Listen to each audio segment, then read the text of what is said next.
విజయవాడ వాంబే కాలనీలోని ఖాజాబాబా ఆశ్రమంలో వైభవంగా ఈద్ మిలాద్ ఉన్ నబీ వేడుకలు నిర్వహించారు ముస్లిం మత పెద్దలు.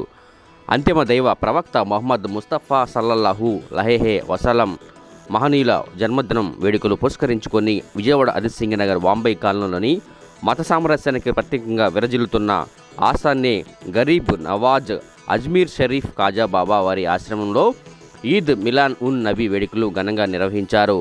ఈ సందర్భంగా ఇస్లాం జెండాను ఆవిష్కరించి అనంతరం సర్వ మానవాళి సంక్షేమాన్ని కోరుతూ మత గురువులు షేక్ రఫీ ప్రత్యేక దువా చేశారు. బుడమేరు వరద బాధితులకు మనోధైర్యం కల్పించాలని, తీవ్రంగా నష్టపోయిన ప్రజలు త్వరితగతిన కోలుకోవని ప్రార్థనలు చేశారు. ఈ కార్యక్రమంలో పలువురు మత గురువులు, సీనియర్ జర్నలిస్టు పఠాన్ ఖాన్, ఉమర్ తదితరులు పాల్గొన్నారు.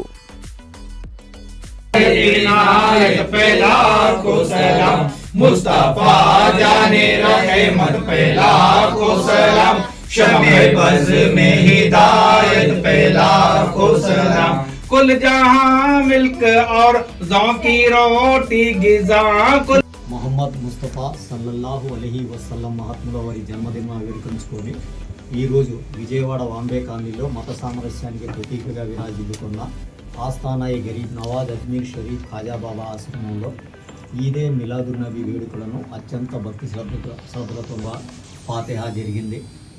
ప్రజలందరూ సుఖ సంతోషాలతో ఉండాలని, బుడమేరు వరదల కారణంగా నష్టపోయిన బాధితులకు ఆ భగవంతుడు మనోధైర్యాన్ని నింపాలని నిండు మనసుతో దువా చేయడం జరిగింది. జర్నలిస్ట్ ఉమర్ ఖాన్ గారి సరగాలు మిలాదున్ నబీ పండుగ జరగడం జరిగింది. వేడుకలు బాగా ఘనంగా నిర్వహించడం జరిగింది. ప్రతి ఒక్కరూ కూడా అందరూ నష్టైశ్వర్యాలతో ఉండాలని, మరి ఈ మధ్యకాలంలో బుడమేరు వరదల్లో ముంపు గురైన ప్రతి ఒక్కరూ కూడా మనోధైర్యంగా